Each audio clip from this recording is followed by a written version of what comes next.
Welcome to this episode of What's Happening in Waupaca. Today we're talking with Mitch, who has been on before. It's always good to see you. He is with the Waupaca Chamber of Commerce. Yeah. So you are here today, Mitch, to talk to us about summer programs, because Waupaca is huge when it comes to tourism and summer programs and stuff going on. And when we were talking just a couple of minutes ago, you said that you have some new numbers on tourism, and I'm excited to hear those. Sure, and these are actually Waupaca County-wide. We don't know the exact numbers for just the Waupaca area, but Waupaca County-wide saw an increase from 2014 to 2015 of about 2.2% in spending dollars on tourism, and that relates to about $89 million. Yeah, 2.2% doesn't sound a whole lot until you put it in terms of dollars. Exactly. So that's terrific, not only for the city of Waupaca, but all of Waupaca County. Yes. All of our retailers benefit from that. The restaurants, the movie theater, I mean, it's gas stations, you name it. the resorts, I mean, everything is, that's a huge benefit for us when we look at Waupaca trying to grow. Dealing with the traffic isn't always so much fun. Right. But, I mean, it's good for the city and good for the county. Exactly. And out of the 72 counties, Waupaca County is rated number 30 in terms of tourism dollar spending, which, yeah, we can keep working at getting Going closer. to number one, who is number one? Do you have any idea? Milwaukee County. For tourism? That doesn't make a lot of sense to me, but. They get a lot of people at one event, type thing. But Oh, yeah, all they the- get their, whatever whatever. summer music festival that is. and the zoo and different big things down there.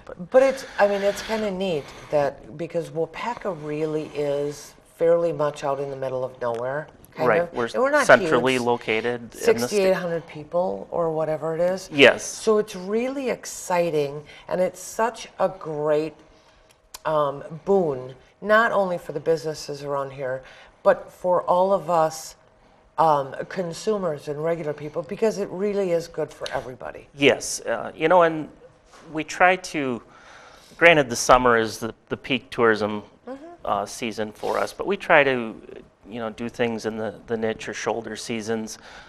Last time I was on, we talked about the pond hockey, and while it's a relatively small event, it still has a large impact on the local economy, in the $22,000 to $25,000, for the weekend. And that all helps during those slower times of the year. And you think about tourism being in the summer, but there is so much to do up here in the winter as well. Correct, yeah. But we just came away from snow. So I don't think there's a whole lot of us that really want to talk about snow right now. No. So let's talk about the stuff that goes on in the heat. I was just talking with someone else about getting out and getting some sunshine and getting a tan, which I like to do in the summertime. So the Chamber works hard to have summer events, not only for us locals, but also for the tourists. So the first thing we, of course, have to talk about is Strawberry Fest coming up in just a few weeks. Yes, that'll be June 18th, Saturday. It runs from 9 a.m. to 4 p.m. And lots of great things with Strawberry Fest. Of course, our partnership with Turner's Farm Market with selling fresh strawberries on City Square, the strawberry shortcake for sale, or the strawberry shortcake eating contest. Which sounds like a whole lot more fun. Yeah, but lots of great things to do with that day.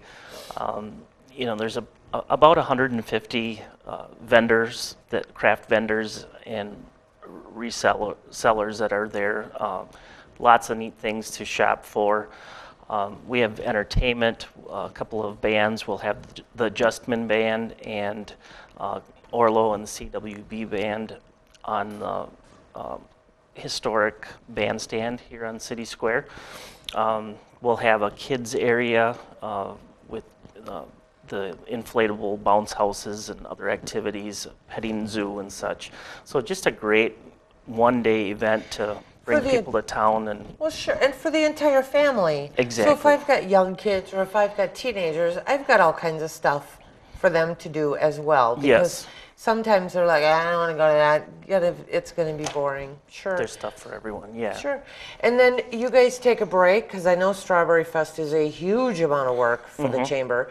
So you get about 2 weeks of breathing room, and then we get into hometown days. Yes, the Hometown Day Parade, which is a fantastic parade on Main Street.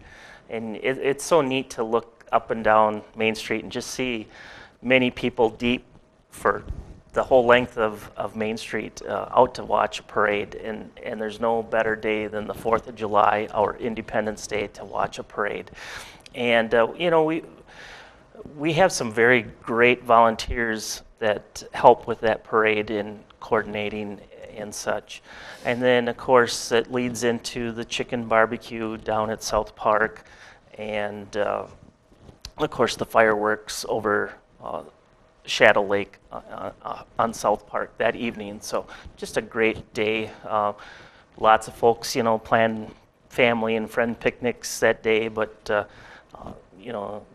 parade and the fireworks really draw a lot of people. And we do WIN TV does a float in the parade. And so it's always kind of fun because I get to see all of the people out there and wander, and we talk to some of the people and throw candy, which has got to be the best part. But we've done everything as a household, from just coming to the parade to coming to the fireworks at night. So even if you do have a bunch of friends and family and a picnic planned, you can always do the fireworks in the evening or the parade in the morning. Right, exactly. But you got to get there early and put out a chair because people reserve their spots. Yeah, really early. And we're such a nice town, which is really neat, that people actually respect those lawn chairs. Exactly, yeah. So that's great.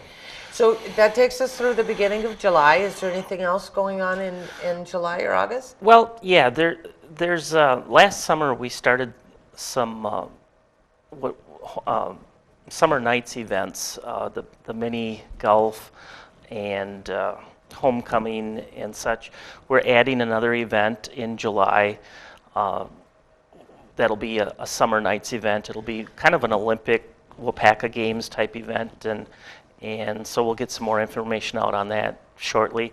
But those summer nights events are a collaboration of the Waupaca King and In Between Retailers Group, the City of Waupaca, and the Waupaca Area Chamber of Commerce, just to try to promote the downtown and bringing people together for other opportunities and such. And then towards the end of August, we'll have the Sputter Mini Open, where we'll have the mini golf right on Main Street. Second annual. Second, yep. So it'll be great. And so lots of things coming down the line, and to keep up with what we've got going on, of course, there's our website, waupacamemories.com, or you can follow us on Facebook at I Love Waupaca on Facebook. And there's the Waupaca Area Chamber, if I'm remembering that website correctly. Yeah, and they're all interconnected. So I can get to whatever website I'm comfortable Yeah. with. I can get to all of these events. Yeah, Terrific. It's going to be a wonderful summer. we're looking for great weather and a great boost to the economy and great times. Absolutely. Thanks, Mitch, so much for being here today. Thank you. We'll see you again. Sounds good. Maybe for pond hockey when we're ready to talk ice. Yeah, if it's too hot, then we'll maybe talk about ice. Little bit. Yep, absolutely. Thanks for joining us for this episode of What's Happening Waupaca. Please tune in next week. We'll have a new guest.